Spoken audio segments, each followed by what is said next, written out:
Graça e paz em teu coração, amados irmãos em Cristo.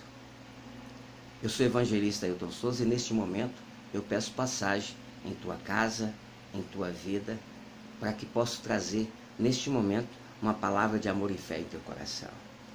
Irmãos, existem palavras que chegam aos nossos ouvidos que muitas das vezes levantam o teu astral, a tua autoestima, palavras que vêm edificar o teu dia, fazer com que o dia se torne bem mais feliz, né?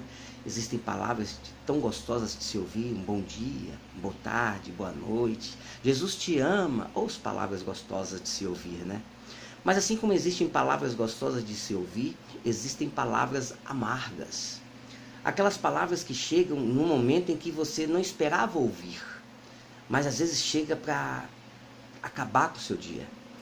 Muitas das vezes para acabar com teus sonhos, para acabar com tuas expectativas. E biblicamente falando, ao longo dos tempos, existem essas palavras negativas.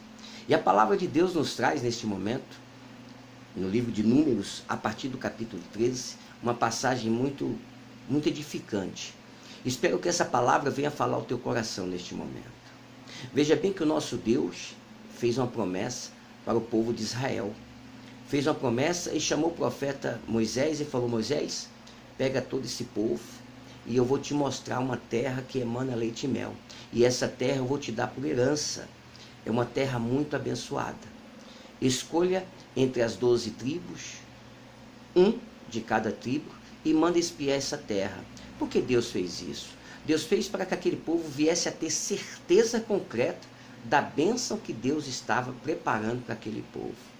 E Moisés buscou um líder de cada tribo, um representante de cada tribo, e esses representantes foram para aquela terra prometida. E chegando lá, olharam, espiaram, viram os prós e os contras, viram as coisas boas e as coisas más, viram de tudo ali. E aquele povo levou, aqueles 12 espias, trouxe, né? Eles passaram lá 40 dias, e nesses 40 dias eles trouxeram frutos, para que aquele povo pudesse ver claramente que Deus era fiel na sua promessa. Trouxeram cacho de uva, figos e muitas outras coisas, sendo que o cacho de uva, 2 pessoas para trazer, para conduzir aquele cacho. E aquele povo viu que era coisa grandiosa. E em nenhum momento aqueles 12 homens omitiram fatos. Agora, a forma do povo ouvir os fatos relatados pelos 12 determinavam a vida daquele povo. Números capítulo 13, versículo 23. Depois vieram até o vale de Escol e dali cortaram um ramo de vide com um cacho de uva, o qual trouxeram 2 homens sobre uma vaga, como também romãs e figos. Chamaram aquele lugar o vale de Escol, por causa do cacho que dali cortaram os filhos de Israel. Depois voltaram de espiar a terra, ao fim de 40 dias, e caminharam e vieram a Moisés, e Arão, e a toda a congregação, filho de Israel, no deserto de Parã, a Cádiz, e tornando, deram-lhes conta a eles e a toda a congregação, e mostraram-lhes o fruto da terra. Versículo 27. E contaram-lhe e disseram: fomos à terra que nos enviaste, e verdadeiramente mana leite e mel, este é o fruto. O povo, porém, que habitava nessa terra é poderoso, e as cidades fortes e muito grandes. E também ali vimos os filhos de Anak. Quem eram os filhos de Anak? Os gigantes, né? Que ali habitavam.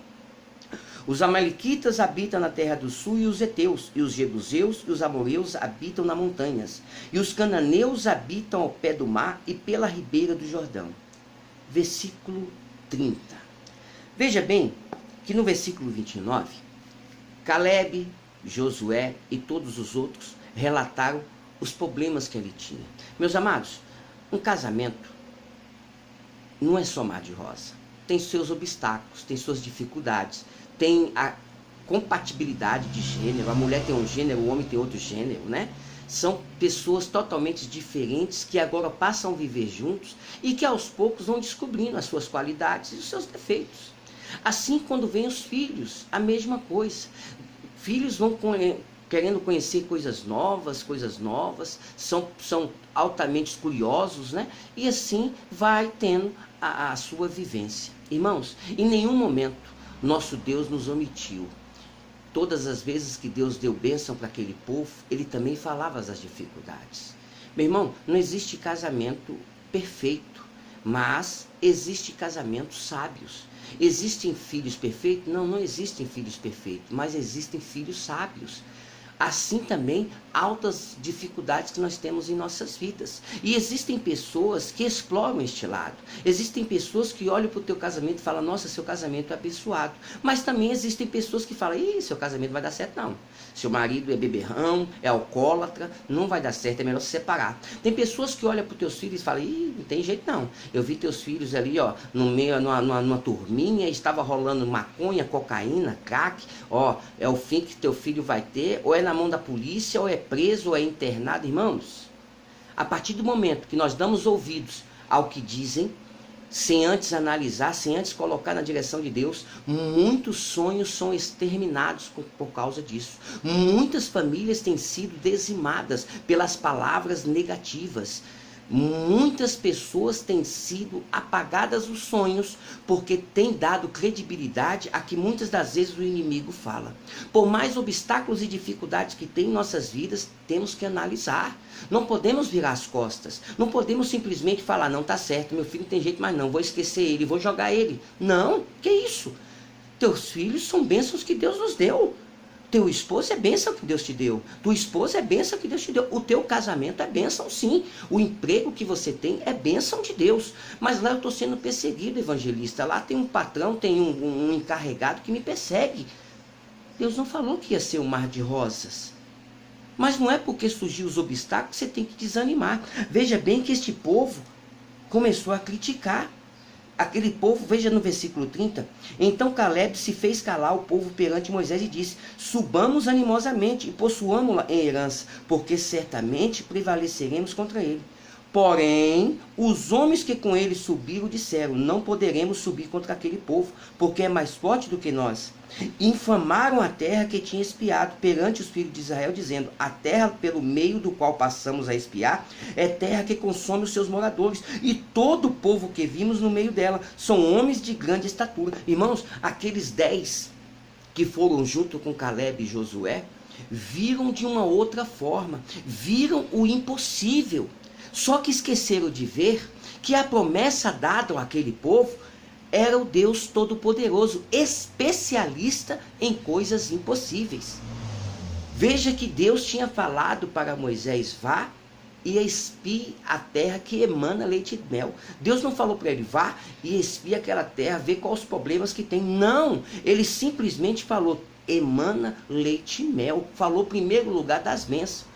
Mas e as coisas ruins? Nós vamos deixar de lado? Não, meus amados. É com sabedoria que se passa as dificuldades. É com muita fé e obediência que se passa as dificuldades. Êxodo 23, versículo 20, Papai do Céu nos diz que à frente das nossas batalhas, Ele enviaria um anjo. Ele não nos desampara.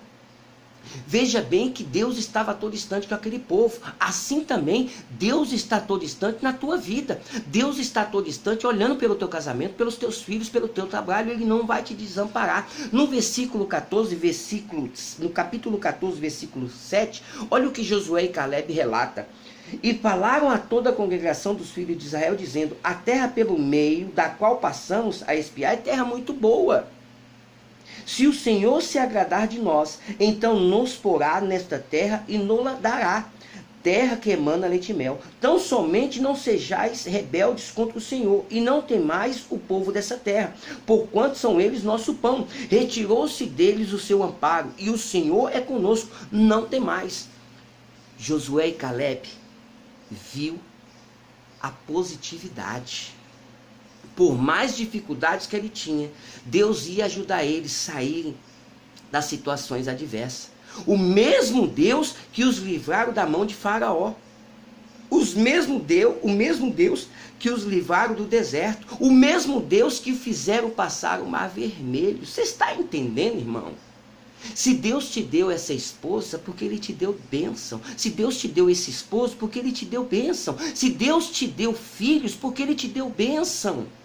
Coloca isso em teu coração. Dificuldades vai ter, obstáculos vai ter, muralhas vão ter, mas nenhuma resistirão à fé que você tem em nosso Deus. Nenhum desses obstáculos resistirão o guarda de Israel, resistirão ao nosso Deus Todo-Poderoso.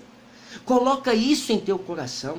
Por mais palavras negativas que vão vir em tua presença, analisem, mas não dê tanta credibilidade. Confia em Deus. Sejais obediente, porque Ele há de acrescentar. Busca primeiro a palavra, o reino de Deus, e fique tranquilo, porque as demais coisas, o nosso Deus há de acrescentar na sua vida. Irmãos, não deixe exterminar teus sonhos. Não deixe acabar com teu casamento. Não deixe exterminar teus filhos. Coloca Deus em primeiro lugar. Seja paciente, tenha fé, tenha esperança. Deus é contigo, Ele é mestre em cuidar das coisas impossíveis. Apenas creia, seja obediente, busca a presença de Deus e Ele vai acrescentar em sua vida grandes bênçãos. Guarda essa palavra em teu coração. Que o Papai do Céu possa cada vez mais te instruir, te colocando sabedoria em teu coração. Amém? Palavras negativas vão ter em todo instante, mas o nosso Deus Todo-Poderoso, Ele é contigo. Guarda essa palavra. Que a paz do nosso Deus seja sobre sua vida, sobre a sua casa, sobre o seu casamento. Se você foi tocado por essa palavra, deixa o seu like aqui, deixa seu joinha, se inscreva no meu canal, Evangelista Ailton Souza. Me ajude a levar o Evangelho a todos aqueles que necessitam. Em nome do Senhor Jesus. Um forte abraço, que a graça do nosso Deus seja sobre sua vida, sobre a tua casa e principalmente sobre o teu coração, em nome do Pai, do Filho e do Espírito Santo de Deus. Amém, Jesus.